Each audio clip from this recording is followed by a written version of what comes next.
Steve is always trying to get me with the billionaire.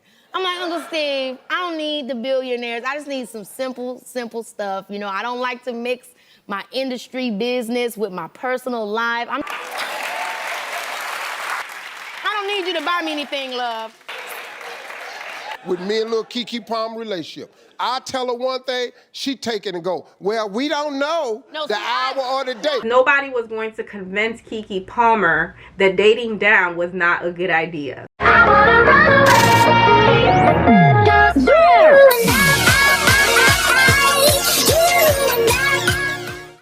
Hey guys, welcome back to my YouTube channel, Elen.Inspire.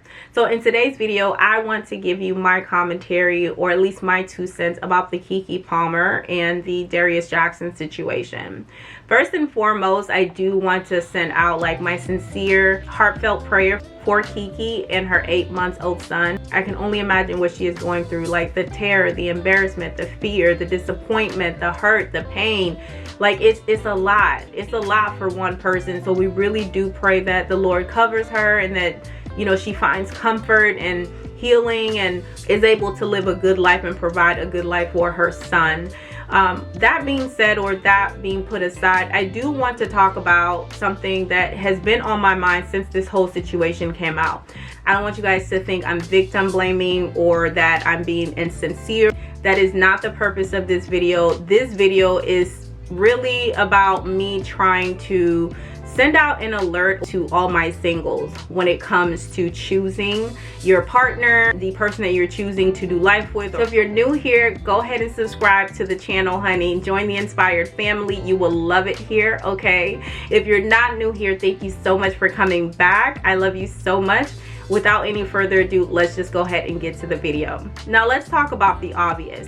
Darius Jackson was a bad choice. And I'm not here to say that because Keke chose badly, she deserved what she got. That is not what I'm saying. A lot of bad choices were made leading to this, right? And I know it's gonna come off like I'm victim blaming. I'm not. I'm really not. I just want to go ahead and just really put aside the emotions, and it's kind of hard to separate the emotions with the facts or just the reality of it all, but I want to try. I don't know if I'm going to be successful at this. Don't come for me in the comments, but I'm going to try because there's a lesson here that really needs to be learned, and if we learn it, it can save us a lot of heartache and a lot of pain. Okay, she's not responsible for a grown man's actions. She is, however, responsible for her choices. I'm not saying that she could have foreseen all of this playing out this way, that he would physically assault her, drag her, hit her, cuss her out in front of their son. Do not mistake what I am saying. I'm not saying she deserved to be treated the way that she did and that she knew that he was going to be physically abusive or emotionally abusive. I'm not saying any of that. I'm saying that she was presented with a choice, an option, and she made it. Okay, and the reason why I'm saying that is because the choice was made very abruptly, and I want to talk about choosing badly. Clearly, this entire situation is the definition of choosing badly. I think Keke knew she made a bad choice. She knew she made a bad choice, but by the time she figured it out, she was in deep. For 2 years, all of this abuse, for 2 years, she was hiding. She had made this public announcement about choosing somebody that wasn't rich or choosing somebody that's regular. She didn't want to date a billionaire. She wanted to be with a regular guy. She wanted to separate her fame life with her personal life. And so she made all the choices that she felt she needed to make in order to get that. Now, was it a good choice? No. But she was going to make the choice that she needed to make. Nobody was going to convince Keke Palmer that dating down was not a good idea. If you're currently in a relationship where you know you're settling, but you're scared or you're ashamed or you're afraid because you knew you shouldn't have been there, and now you're there, now you gotta leave and you gotta explain it to folks. Listen, none of that matters, because at the end of the day, you gotta be able to stare yourself in the mirror knowing that you're in a bad place. Get out. If you choose badly, bad things will come. It's inevitable. The next time you make a choice, you got to think about all the things that are going to be connected to that choice. Whether it be children, a job, a career, business, your money, your family, your purpose, all of it. You gotta think about all of it. And I know that's a lot of pressure, but listen, sis, if you don't do it, you're risking all of it. And that's exactly what happened here with Keke. She didn't consider what life would be like being a mother to this man's child, connecting or linking with him in that way. Because at the end of the day, even if she doesn't have to pay him alimony or pay him anything, she's gonna have to spend on his seed. So here he go affecting her money. And then her brand, she has to go through this public humiliation. I say all of that to say this. I'm not victim blaming. Shame on him for what he has done to her. Shame on him for what he has done to their child.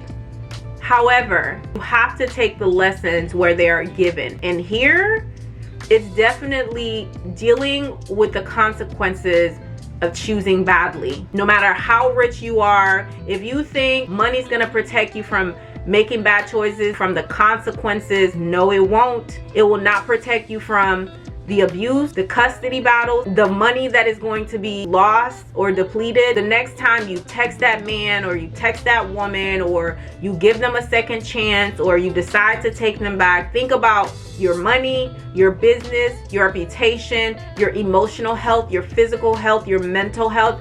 There's so many layers, so many things for you to consider, not just how he makes me feel when I feel good, but what if this goes south? So try to always go into a relationship or into a commitment asking all the questions. So it really sucks that she has to go in a courtroom and relive this. Again, going back to the consequences. Let me tell you something. No matter how severe the consequences may seem or appear to be, you need to get out. Anything relating to physical abuse, emotional abuse, get out. And I know it's easier said than done, but there's something about doing the hard thing. It gets easier. It's still hard, but it gets easier. I can't imagine the fear of the unknown. I'm sure that she had contemplated making that call millions of times before she finally hit dial. I'm sure he had done it so many times that she probably should have called the police and didn't. And then she finally got the strength to do it. The hard thing does get easier, but you do have to just do it. We love Keke. We're rooting for her. We're praying for her. Watch out for the Darius Jacksons in your life, sis. Watch out for the Darius Jacksons in your life, bro. They're abusive. They're narcissists. They're always right. They're argumentative. They have a short fuse. You know them. Really, all I wanted to come on here and say, I love you guys so much. If you're new here, again, please don't forget to subscribe to my channel. If you're not new here, thank you so much. Don't forget to hit the thumbs up button, you guys. Please leave your comments, your questions, your concerns, your everything below. I cannot wait to engage with you guys throughout the week. Love you.